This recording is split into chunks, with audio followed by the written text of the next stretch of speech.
I sat in the sun on a bench, the animal within me licking the chops of memory, the spiritual side a little drowsed, promising subsequent penitence, but not yet moved to begin.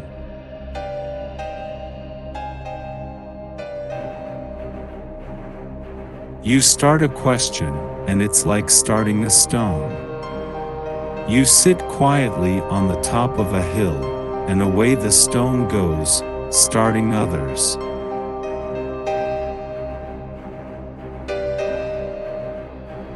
There comes an end to all things, the most capacious measure is filled at last, and this brief condescension to evil finally destroyed the balance of my soul.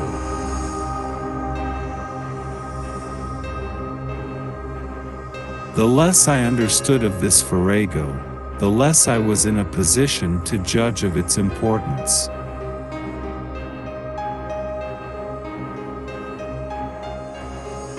Strange as my circumstances were, the terms of this debate are as old and commonplace as man.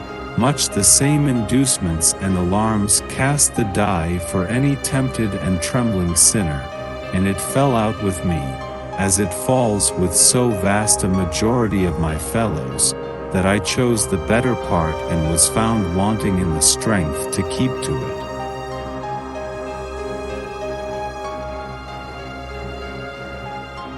All human beings, as we meet them, are commingled out of good and evil, and Edward Hyde, alone, in the ranks of mankind, was pure evil.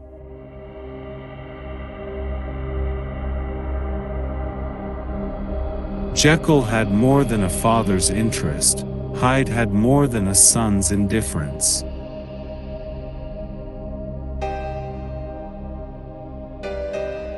I incline to Cain's heresy. He used to say quaintly, "I let my brother go to the devil in his own way."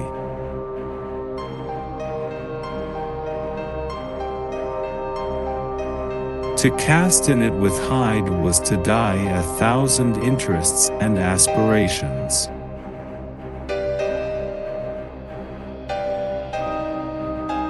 It is one thing to mortify curiosity, another to conquer it.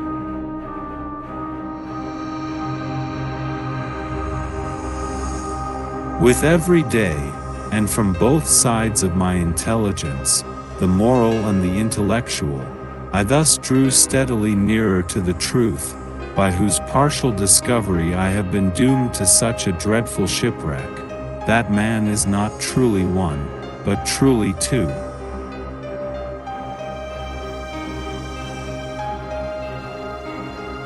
If I am the chief of sinners, I am the chief of sufferers also.